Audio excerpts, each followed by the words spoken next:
hyped by things like this. If watching this gives you goosebumps,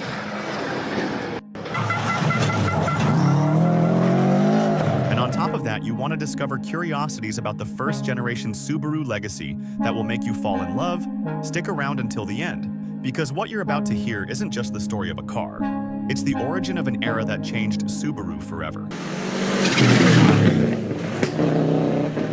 To understand the first-generation Subaru Legacy, we have to travel back to the late 1980s, a time when Japan was living through the final stage of the biggest economic bubble in its history.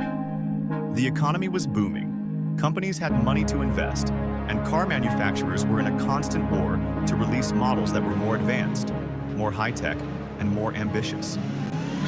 It was the golden age of the Japanese automobile, when legends were born that today dominate the JDM world, as you've already seen in other videos on this channel. But Subaru, unlike Toyota, Honda, or Nissan, wasn't a giant.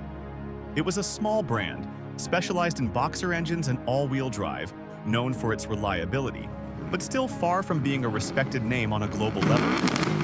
Subaru knew that if it wanted to survive in such a competitive environment, it needed a car that would show the world what they were capable of.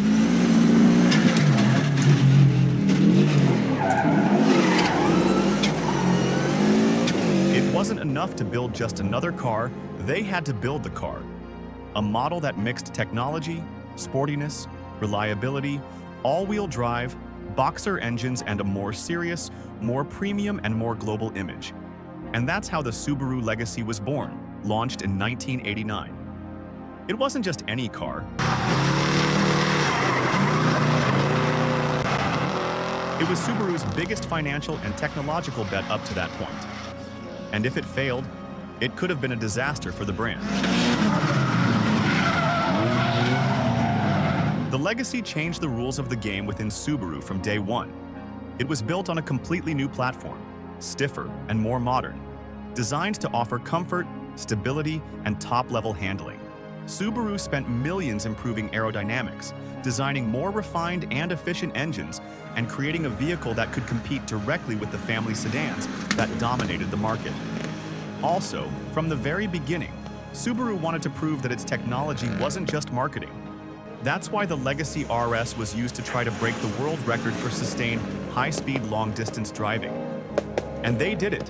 They covered more than 100,000 kilometers at an average speed of over 223 kilometers per hour. That was insane for the late 80s. That record was a clear message to the world. Subaru meant business. During this period, Subaru saw much larger brands as rivals, and the Legacy's direct enemy was the Toyota Camry.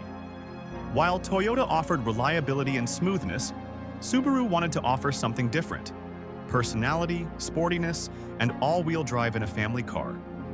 The Camry was comfortable, sure, but Subaru wanted to sell something more emotional, something that would connect with drivers and also with colder markets, like the United States or Canada, where all-wheel drive was a huge advantage. And this brings us to the Legacy's role in the rally world. Today, everyone knows the Subaru Impreza as the icon of world rallying, but before it, there was another car that laid the foundation for everything we know today, the Legacy RS.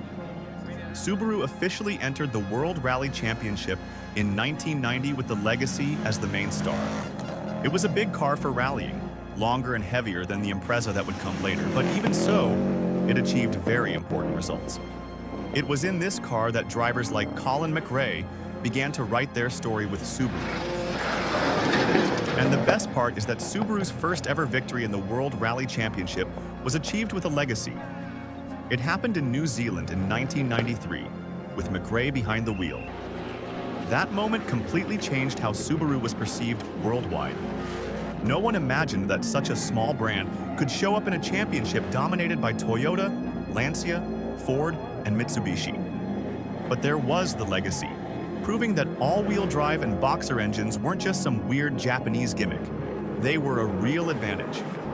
As for engines, the first-generation Legacy lineup was broad, but always faithful to Subaru's DNA. 4-cylinder boxer engines. Entry-level models had 1.8-liter engines with around 101 horsepower. Then you had the naturally aspirated 2.0-liter units, which offered about 123 horsepower. But the real fun started with the turbo engines. The 2.0 turbo with 160 horsepower already delivered very interesting performance for the time. And the crown jewel was the 2.0 turbo RS with 220 horsepower, an engine designed directly for rally homologation. It had a very punchy power delivery, a deep sound typical of boxer engines, and behavior that, combined with symmetrical all-wheel drive, turned the Legacy into a perfect tool for spirited driving. In the United States, Subaru offered naturally aspirated 2.2-liter engines with 135 horsepower and a 2.2 turbo version with approximately 160 horsepower. Even though it wasn't as explosive as the Japanese RS, it was still a very respected engine for its durability. The first-generation Legacy was offered in two clearly differentiated body styles, sedan and wagon. The sedan was the sportier, lighter version, and the one chosen for rally competition. Its design was clean, boxy, and very Japanese, but it conveyed robustness and seriousness. The wagon, on the other hand, was a true symbol of toughness. It had a huge interior space, stable and safe handling even in difficult weather conditions, and it became a very popular car in rural areas and cold regions. Nowadays, many enthusiasts consider the first-generation Legacy wagon to be one of the best Japanese family cars ever built. It combined reliability, all-wheel drive, practicality, and a style that, although simple, now has a retro charm that's very hard to replicate. When it comes to price, in 1990 the Legacy cost around 1,500,000 yen in its basic versions, which adjusted for inflation today would be about 11,000 to 12,000 euros. If you wanted the Legacy RS Turbo, the price went up to around 2,400,000 yen, roughly 18,000 to 19,000 euros today. Compared to other sedans of the time, it was a very competitive car, cheaper than a well-equipped Camry, but offering superior technology, better stability, better traction, and a sportier approach. Today, this car is finding its place again in the world as a classic. And the best part is that its price still hasn't exploded like other JDM icons. As of now, a regular first-generation Legacy can be found between 2,000 and 6,000 euros. Well-kept wagons are usually between 5,000 and 9,000. But when we talk about the Legacy RS Turbo, the story changes completely. These models are starting to be highly sought after, and their prices can range between 15,000 and 30,000 euros, depending on condition. Restored units or cars with rally history can easily go beyond 40,000 euros. And everything points to them continuing to rise.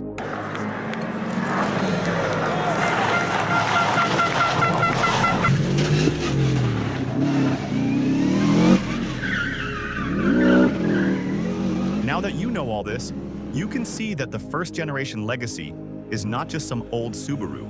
It's the starting point for everything the brand represents today. It was the car that proved Subaru could compete, could win, and could conquer markets outside Japan. Without the Legacy, the Impreza as we know it probably wouldn't exist. There would be no McRae victories, no madness over JDM Subarus, and no brand image that blends sportiness, reliability, and technology the way it does today. And now tell me something. What car would you like me to do a deep dive analysis on next? Let me know in the comments. And if you love stories about cars that defined an era, hit that subscribe button because more JDM machines that are going to blow your mind are on the way.